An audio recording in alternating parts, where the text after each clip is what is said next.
চলে আসলাম আজকে আরেকটি আখ খেতে। দেখতে পাচ্ছি অনেক সুন্দর সুন্দর উখ আমাদের সামনে দাঁড়ায় আছে। কি এটা? আপনি এখানে কি করছেন? আমি পাতা ভাঙছি। আপনি পাতা ভাঙছেন কি গরুর জন্য? গরুরে খাওয়ান? হ্যাঁ হ্যাঁ হ্যাঁ। কি এমনিতেই দেয় নাকি টাকা লাগে? না, টাকা লাগে। প্রতিদিনই আসেন? প্রতিদিন। কেমন হয়েছে উখ ক্ষেত্রে?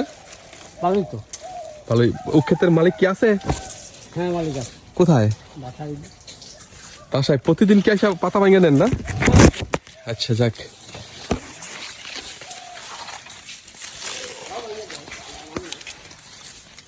অনেক সুন্দর একটা উখ ক্ষেত, নিচে দিয়ে অনেক ক্লিন, কোনো গাছ টাছ কিছু নাই।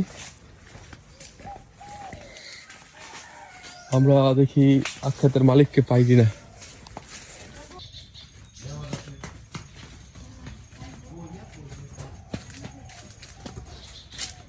এরকম একটা ক্ষেত দেখলে আসলে ভালো লাগে। পরিশ্রম করার পরে যদি সে পরিশ্রমের সার্থকতা পায়, তখন আসলে কার না ভালো লাগে। দেখেন কত সুন্দর উখ। একটা উখের দৈর্ঘ্য তো আপনারা এই ভিডিওটা দেখে একটু অনুমান করেন।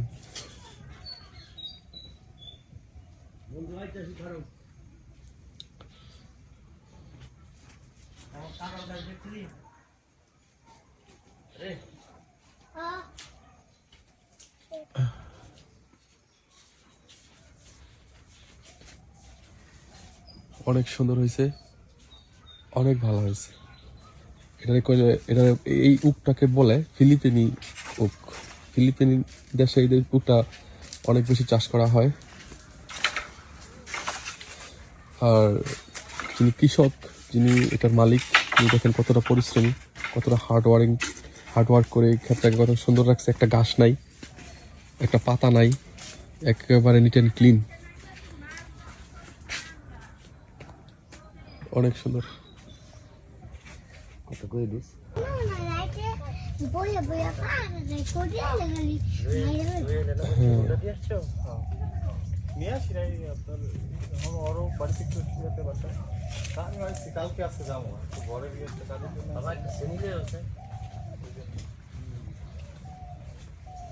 আরো পড়ে বেকার চলে গেলি।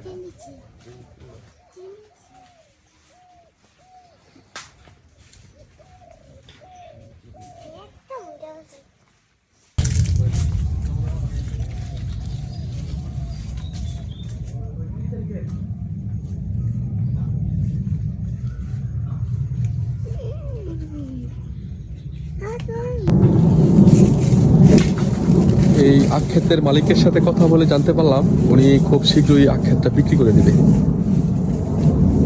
যদি কোনো আখ ব্যবসায়ী আখ কিনতে আগ্রহী থাকেন, তাহলে আমি নিচে একটা নাম্বার দিয়ে দিব, এই নাম্বারের সাথে যোগাযোগ করবেন।